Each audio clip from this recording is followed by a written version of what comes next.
I'm Angela Willis, and on today's episode of Women That Kill, we look at Mary Frances Creighton, who was convicted of murdering her boyfriend's wife. This case helps us understand stigmas associated with premarital sex and child marriage. Countries like the United States do not have a minimum marriage age. It is based on each state. Child marriage is currently legal in 44 states, and 20 U.S. states do not require any minimum age for marriage with a parental or judicial waiver. Before we get started, make sure you subscribe and like this video.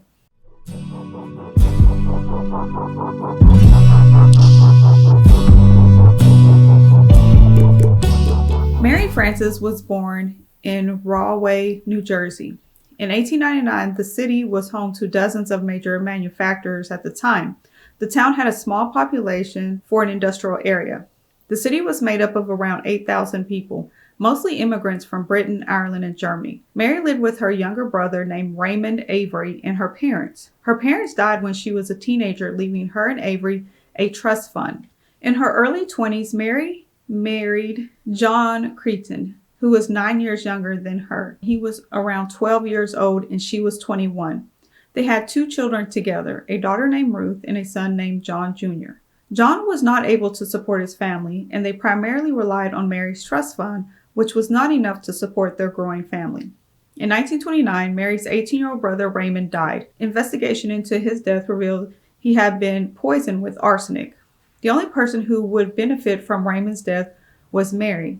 She not only inherited her brother's part of the trust fund, she was also the beneficiary of his $1,000 life insurance policy.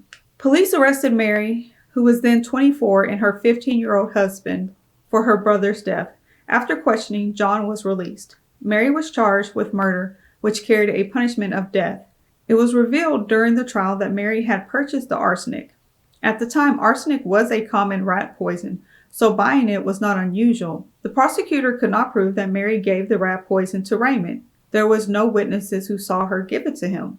Moreover, Mary was 9 months pregnant during the trial. The jury was asked to send a pregnant woman to death based on circumstantial evidence.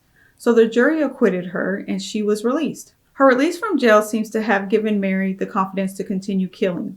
Within a couple of years, 2 more family members died. Mary's father and mother-in-law both died.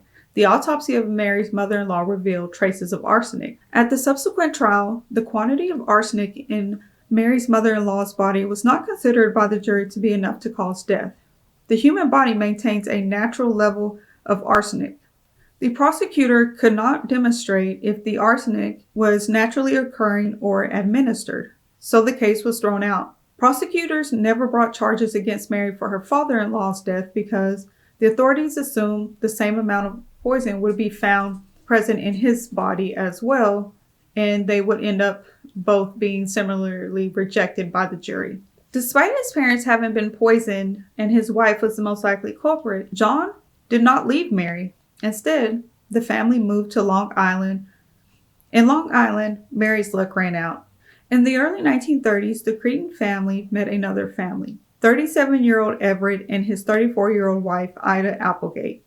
They had a 12-year-old daughter named Agnes. The Applegates, like millions of American families, were suffering during this period. This was the height of the Great Depression. The joblessness in New Jersey ranged between a quarter to a third of its workforce. New Jersey's incomes fell from $839 in 1929 to $433 in 1933. Despite everyone's incomes falling by 50%, prices of goods continued to rise.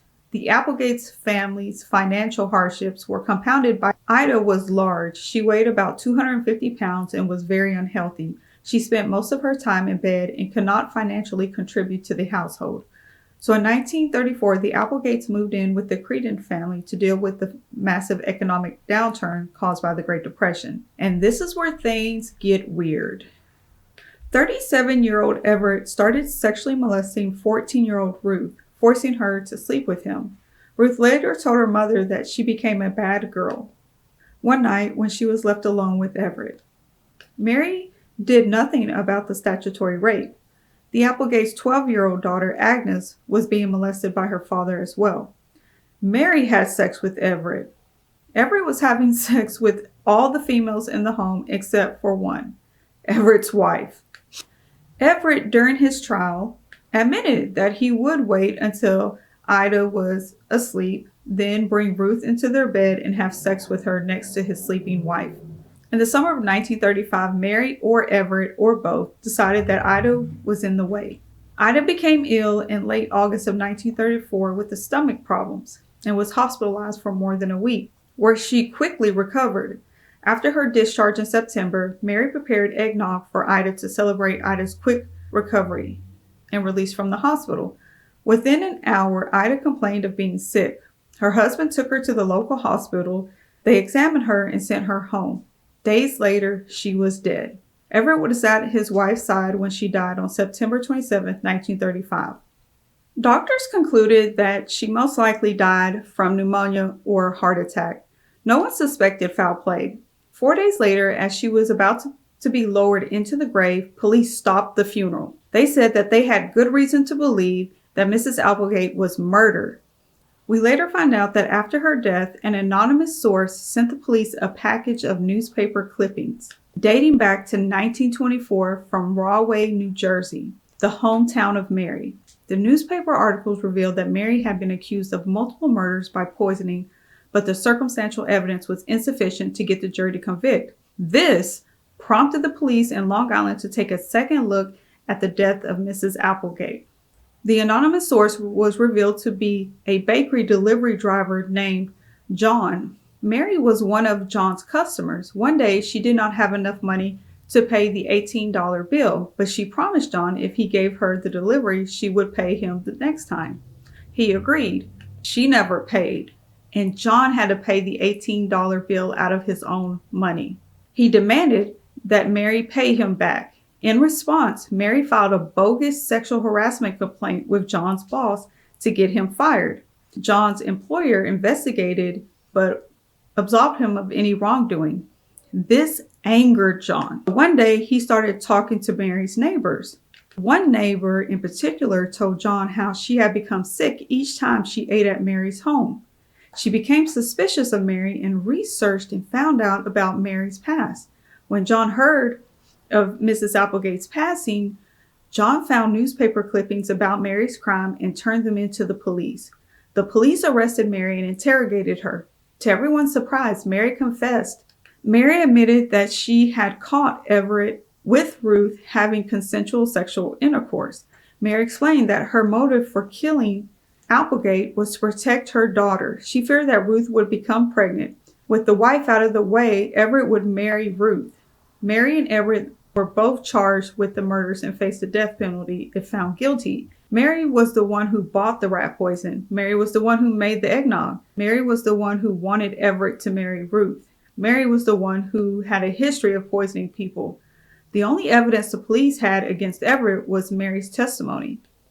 Despite having no real evidence connecting Everett to the crime, he was still charged. And at trial, they were both found guilty of first-degree murder with a mandatory death sentence. Appeals were filed, but all failed.